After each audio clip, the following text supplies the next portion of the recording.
2 പഴം നന്നായിട്ട് പഴുത്തിരിപ്പുണ്ടായിരുന്നു കേട്ടോ.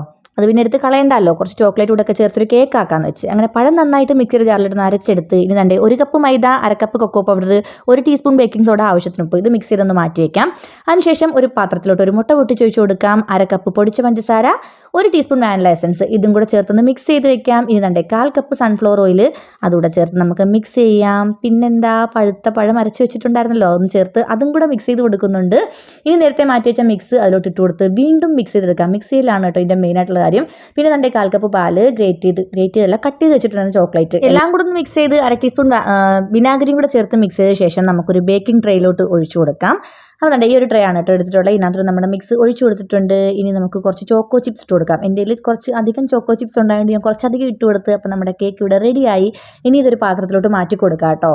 അപ്പോൾ ഇപ്പം പോയേനെ നമ്മുടെ കേക്ക് ഇവിടെ റെഡിയായി. നിങ്ങളൊന്ന് ട്രൈ ചെയ്ത് നോക്കുക കേട്ടോ, നല്ല ടേസ്റ്റാണ്.